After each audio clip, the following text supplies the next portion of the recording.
Hi hello అందరికీ నమస్తే. నేను మీ Jyothi Vemula. Welcome back to my channel Vemula Vari Vantillu. అందరూ ఎలా ఉన్నారు ఫ్రెండ్స్? బాగున్నారా? నేనైతే చాలా బాగున్నానండి. ఈరోజు మన వీడియో వచ్చేసి నేనైతే దీపావళికి స్పెషల్గా పచ్చి కొబ్బరితో హల్వా అయితే చేస్తున్నానండి. ఈరోజు దీపావళి పండుగ స్పెషల్ ఇది ఉత్తరప్రదేశ్లో బాగా చేస్తారంట. నాకు ఇంతకుముందు మాకు తెలిసిన వాళ్ళు ఒకసారి పండగ అయితే వాళ్ళు చేసి పెట్టడం జరిగింది. ఇది చాలా అంటే చాలా బాగుందండి. ఉత్తరప్రదేశ్ వాళ్ళు ఇక్కడ మాకు తెలిసిన వాళ్ళు ఉన్నారు, వాళ్ళు చేశారు. మన ఇంట్లో పచ్చి కొబ్బరి ఉన్నప్పుడు ఎప్పుడు కొబ్బరి బూరెలు ఇలా ఒకటే రకం రెసిపీస్ కాకుండా చక్కగా పిల్లలకి ఇట్లా వెరైటీగా చేసి పెడితే వాళ్ళు తినడానికి కూడా మంచిగా ఇష్టపడతారు కదండి. అందుకని చెప్పేసి నేనైతే ఈ రెసిపీ అయితే చేస్తున్నాను. ఇంకా లేట్ చేయకుండా మనం వీడియోలోకి అయితే వెళ్ళిపోదాం ఫ్రెండ్స్. వీడియోలోకి వెళ్ళే ముందు ఒక చిన్న మాట అండి, మీలో ఎవరైనా ఈరోజే పచ్చి కొబ్బరితో హల్వా అండి, నేను చేసే ఈ రెసిపీ పేరు పచ్చి కొబ్బరి హల్వా. ఇది మనకు సింపుల్ ఇంగ్రీడియంట్స్తో ఇంట్లో ఉన్న వాటితోనే చక్కగా చాలా టేస్టీగా చేసుకోవచ్చు. వాళ్ళు మనం ఒక్కో ఫెస్టివల్కి ఒక్కో ఐటెం చేసుకున్నట్టు వాళ్ళు చేసుకునేది పండగ చేసుకుంటారు. కానీ నేను మాత్రం దీపావళి వస్తుందని చెప్పేసి నార్మల్గా చేసి చూపిస్తున్నా. మనకి ఇంట్లో కొబ్బరి ఉన్నప్పుడు కూడా పిల్లలు ఎప్పుడు ఒకటే రకంగా కాకుండా ఇలా కొంచెం డిఫరెంట్గా చేసి పెట్టుకుంటే ఇది టేస్ట్ మాత్రం సూపర్గా ఉంటుందండి, చాలా బాగుంటుంది. ఇంకా లేట్ చేయకుండా మన వీడియో అయితే స్టార్ట్ చేసేద్దాం. పచ్చి కొబ్బరితో హల్వా. ఇంకా మనం లేట్ చేయకుండా వీడియో అయితే స్టార్ట్ చేసేసుకుందాం. ఈ super duper tasty Deepavali special sweet అయితే ఇంకా మనం రెడీ చేసేసుకుందామండి. దీనికోసం నేనైతే కప్పు పచ్చి కొబ్బరి తురుము అంటే పచ్చి కొబ్బరి కప్పు తీసుకున్నాను. దీన్ని పేస్ట్ చేసుకోవాలండి, తురుము కాదు. కొబ్బరి ఎంత తీసుకున్నామో బెల్లం కూడా అదే క్వాంటిటీలో తీసుకోవాలి. ఇది కొంచెం లోపలికి అణిగి ఉంది కాబట్టి, పలుకులుగా ఉంది కాబట్టి కొంచెం తక్కువ అయితే కనిపిస్తుంది. స్వీట్ ఇంకొంచెం ఎక్కువ తింటారు అనుకునే వాళ్ళైతే ఇంకొద్దిగా వేసుకోవచ్చు, ప్రాబ్లం ఏం లేదు.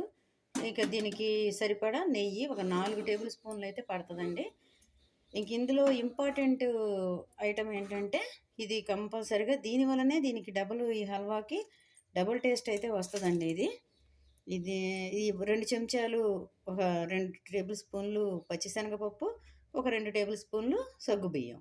ఇకపోతే ఇంకా మనకి డ్రై ఫ్రూట్స్ అందరికీ తెలిసినవే కదండి. ఒక 5 బాదం పప్పులు, ఒక 10 జీడిపప్పు, 10 కిస్మిస్, కొంచెం ఇలాచీ పౌడరు. ఇవి ఫ్రెండ్స్ కావాల్సిన ఇంగ్రీడియంట్స్ అయితే. ఇప్పుడు మనం ఫస్ట్ స్టవ్ వెలిగించి బండి పెట్టుకొని ప్రాసెస్ అయితే స్టార్ట్ చేసేద్దాం. చాలా సింపుల్గా చేసుకున్నా కూడా సూపర్గా టేస్ట్ అయితే మాత్రం ఉంటుంది ఫ్రెండ్స్. ఇది మామూలు టేస్ట్ అయితే ఉండదన్నమాట, అంత బాగుంటుంది. నేను తిన్నదైతే ఒక్కసారే కానీ నేనైతే మర్చిపోలేనండి. మాకు తెలిసిన వాళ్ళు చెప్పారు, పక్కన ఉండేవాళ్ళు మా పక్కన, అప్పుడు వాళ్ళు చేసి పెడితే నేనైతే ఒకసారి ఈ దీపావళికి కంపల్సరిగా వాళ్ళు కృష్ణుడికి ప్రసాదం అయితే నివేదన అయితే చేస్తారట. కాబట్టి నేను మీకైతే చూపిస్తున్నాను. దీపావళి వస్తుంది కాబట్టి దీన్ని లైట్గా దోరగా ఫ్రై చేసుకోవాలండి, ఎక్కువ ఏమీ అవసరం లేదు. లైట్గా ఫ్రై అయితే సరిపోద్ది. కొంచెం వేడి వస్తే చాలన్నట్టు, మరి పచ్చిగా లేకుండా.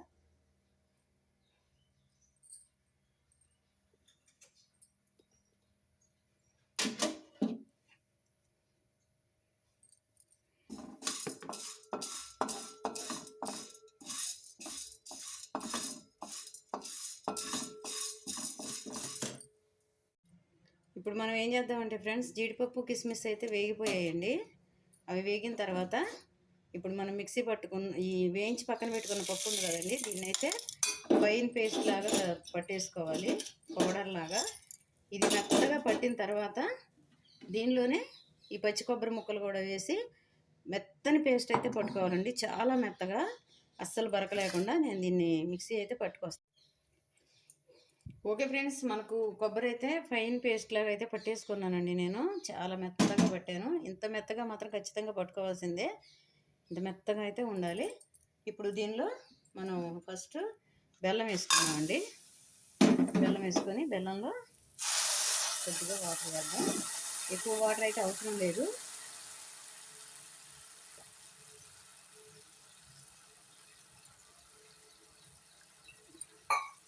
ఈజీగా 10 నిమిషాల టైం కూడా పట్టదు ఫ్రెండ్స్ ఇది చేసుకోవడానికి. చాలా త్వరగా అయితే అయిపోద్ది. ఇప్పుడు మనకి బెల్లం కరిగితే ఆల్మోస్ట్ మనకు హల్వా సగం అయిపోయినట్టే. బెల్లం కరగడమే లేటు. ఓకే అండి, మనకు బెల్లం అయితే మొత్తం కరిగిపోయింది, పాకం అయితే వచ్చేసింది. ఇప్పుడు ఇందులో మనం పేస్ట్ బట్టి పెట్టుకున్న కొబ్బరి ఉంది కదండి, కొబ్బరి అయితే వేసేసుకుందాం మొత్తం. అది ఇప్పుడు ఈ కొబ్బరి స్టవ్ కొంచెం సిమ్లో పెట్టి తగ్గించి అడుగు అంటకుండా మనం ఇది మొత్తం దగ్గరగా వచ్చేలాగా అయితే కలుపుకోవాలి ఫ్రెండ్స్.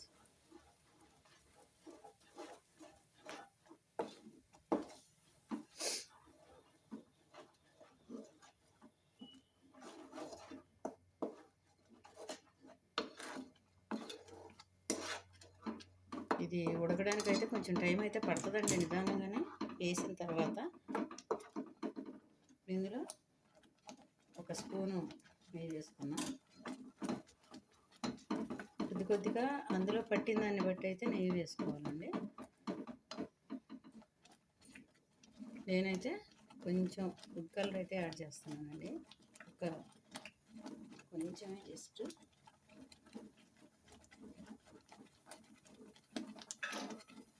కొద్దిగా కలర్ఫుల్గా కనిపించడం కోసం. అది మీకు ఇష్టమైతే వేసుకోండి, లేదంటే స్కిప్ చేసేయండి. ఒక హల్వా అంటే కొంచెం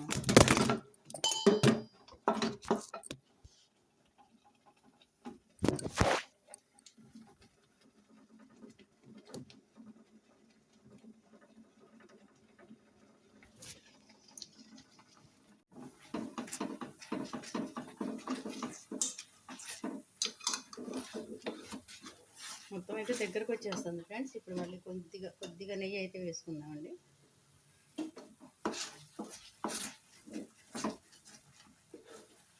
నెయ్యి మాత్రం కాస్త ఎక్కువగా పట్టుద్ది ఫ్రెండ్స్. ఈ స్టేజ్లో ఇలాచి పౌడర్ వేసుకుందాం.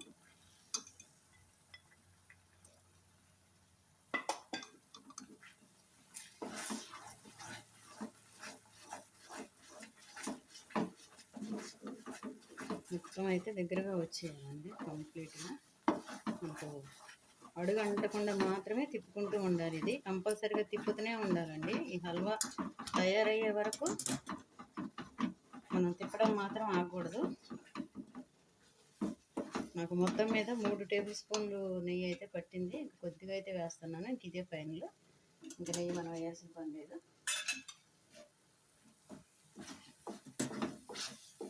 ఇది మనకు గిన్నెకు అంటుకోకుండా దగ్గరగా వచ్చే వరకు అయితే 10-15 రోజుల వరకు అయితే స్టాక్ ఉంటుంది ఫ్రెండ్స్. నిల్వ ఉంటుందండి, దాచుకొని తినచ్చు. దీపావళికి మాత్రం ఖచ్చితంగా కృష్ణుడికి ప్రసాదం ఈ హల్వా అయితే కంపల్సరీగా పెట్టుకోవాలి. మనకు తక్కువ అనుకోండి, ఒకసారి ఎప్పుడు కొబ్బరి బూరెలు, కొబ్బరి లౌజులు, కొబ్బరి లడ్డూలే కాకుండా ఈసారి ఇంట్లో కొబ్బరి మనం పండగకి కొబ్బరికాయలు కొట్టినప్పుడు మన ఇంట్లో పచ్చి కొబ్బరి ఉంది అనుకున్నప్పుడు ఈ హల్వా అయితే ఒక్కసారి ట్రై చేయండి ఫ్రెండ్స్. చాలా అంటే చాలా అయితే బాగుంటుందండి.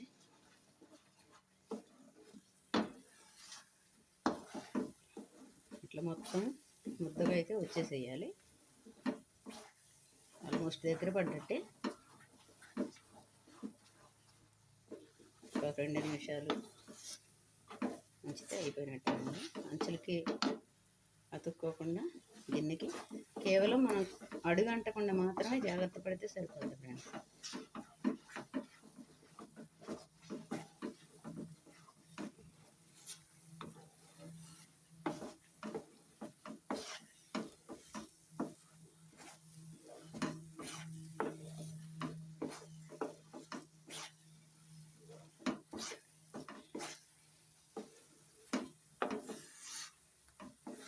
ఓకే ఫ్రెండ్స్, అయిపోయినట్టేనండి. ఆల్మోస్ట్ మనకు మొత్తం దగ్గరికి వచ్చేసింది. ఆ పచ్చిశనగపప్పు మనం ఒక స్పూనే కానీ వేసింది, ఆ అరోమా మాత్రం సూపర్గా అయితే తెలుస్తుంది ఫ్రెండ్స్. దానివల్ల ఈ హల్వాకి ఒక కమ్మని టేస్ట్, కమ్మని స్మెల్ అసలు చాలా బాగా వస్తుంది. ఓకే అండి, దించేసి సర్వింగ్ బౌల్లోకి అయితే తీసుకుందాం. ఓకే ఫ్రెండ్స్, ఫైనల్గా మనకి పచ్చి కొబ్బరితో హల్వా అయితే రెడీ అయిపోయిందండి. చూశారు కదా నేను ఎలా చేశాను అనేది. అయితే ఇది టేస్టీ అండ్ హెల్తీ రెసిపీ అండి. మనం బెల్లంతో, షుగర్ కాకుండా బెల్లంతో చేసాం కాబట్టి పిల్లలైనా పెద్దవాళ్ళైనా ఎవరైనా హ్యాపీగా తినేయచ్చు. పిల్లలకు పెట్టడానికైనా కూడా మంచి హెల్తీ ఫుడ్ అనే చెప్పొచ్చు. నా వీడియో అయితే మీకు నచ్చిందని అనుకుంటున్నాను ఫ్రెండ్స్. నా వీడియో నచ్చితే నా వీడియోకి అయితే ఒక లైక్ ఇవ్వండి, నా వీడియోని షేర్ చేయండి. కొత్తగా చూసేవాళ్ళు ఎవరైనా సరే తప్పకుండా నా ఛానల్ అయితే సబ్స్క్రైబ్ చేసుకొని పక్కనే ఉన్న బెల్ ఐకాన్ అయితే క్లిక్ చేయండి ఫ్రెండ్స్.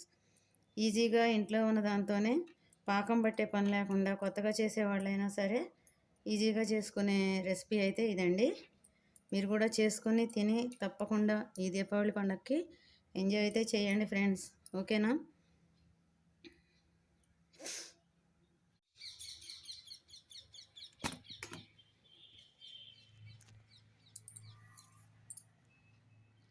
ఓకే ఫ్రెండ్స్, మరో మంచి వీడియోతో మళ్ళీ మీ ముందుకు వస్తాను.